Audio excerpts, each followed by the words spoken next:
بسم اللہ الرحمن الرحیم۔ Welcome to my YouTube channel جانداروں کی دنیا، آپ کا اپنا بھائی ابو حنزلہ۔ آج میں آپ کو حضرت ابو ہریرہ رضی اللہ تعالیٰ عنہ نمبر 1 کو ایک نصیحت کی اس کا واقعہ سناؤں گا، لیکن اس سے پہلے کہ ہم اپنے واقعے کی طرف بڑھیں، اپنے تمام بہن بھائیوں سے ایک ہی گزارش ہے کہ میرے اس چینل کو سبسکرائب کر لیں اور میری ویڈیوز کو واچ کریں، لائک شیئر اور کمنٹ ضرور کریں۔ اللہ آپ سب کا حامی اور ناصر ہو۔ تو چلو بڑھتے ہیں اپنے اس ویڈیو پیغام کی طرف۔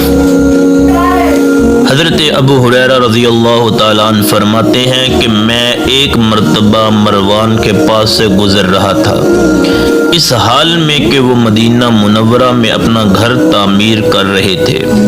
چنانچہ میں ان کے پاس بیٹھ گیا اور مزدور کام میں مصروف تھے۔ میں نے کہا تم مضبوط بناؤ اور دور کی امیدیں رکھو اور جلد ہی مر جاؤ۔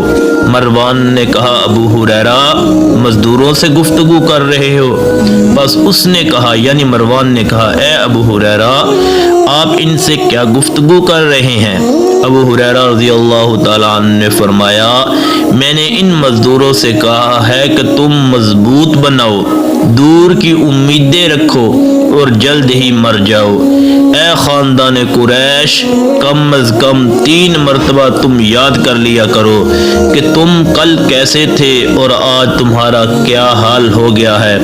تم اپنے فارس اور روم کے غلاموں سے خدمت لیتے ہو اور سفید آٹے کی روٹی کھاتے ہو اور فربا گوشت کھاتے ہو۔ تم میں سے بعض کو نہ کھائے اور تم آپس میں ایک دوسرے کے ٹٹو یعنی گھوڑے کی ایک قسم کی طرح دانت نہ کاٹو۔ چنانچہ آج تم چھوٹے ہو کل بڑے بن جاؤ گے۔ نیز اگر اللہ تعالیٰ دنیا میں کسی ایک کو 1 درجہ بلند کرتے ہیں، کسی کا 1 درجہ اللہ بڑھاتے ہیں، تو آخرت میں اس کا 1 درجہ اللہ کم کر دیتے ہیں۔ الحدیث۔ تو میرے بھائیوں کیسا لگا آپ کو یہ معلوماتی واقعہ؟ اگر اچھا لگا ہے تو میرے چینل کو لائک کر